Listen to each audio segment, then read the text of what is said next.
How layoffs trigger stock price surges and how to trade it. There's been a wave of high-profile layoffs lately. Hasbro cut 1,900 jobs, Visa laid off 1,400, New York Community Bancorp let go of 700, and Ford slashed 3,920 positions across Europe. These moves aren't just headlines, they're trading signals. When established companies with real profits announce layoffs, it's usually bullish. Why? Because layoffs are viewed as earnings per share boosts. Cutting costs means higher profits per share, which often leads to a higher stock price. The bigger the layoff, the bigger the boost. Layoffs are also a normal part of how companies manage their costs. Instead of firing individuals, risking lawsuits, companies restructure whole teams or divisions. That's what makes it clean, legal, and effective. Sometimes activist investors push for layoffs to force management to get lean. That's what happened with Salesforce. Investors came in, pushed for cuts and buybacks, and the stock jumped 60%. And when layoffs aren't a sign the business model is broken, they're one of the fastest ways to drive profit. The impact can hit the bottom line immediately. Here's an example. A company with 100,000 workers and an EPS of $8 announces a 20% layoff. If the average worker costs $200,000 a year, laying off 20,000 workers saves $4 billion.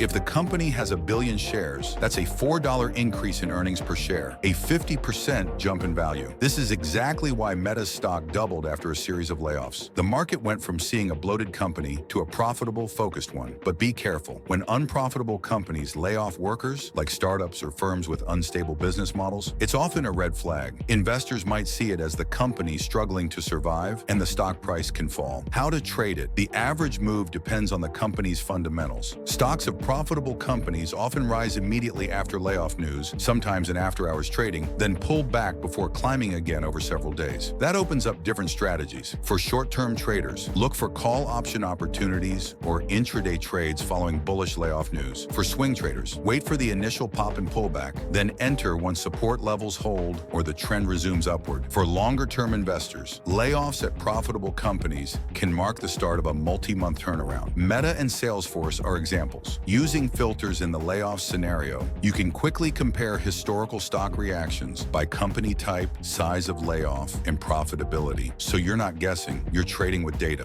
Follow and subscribe for more. Level Fields, Elite Investing, Effortless AI.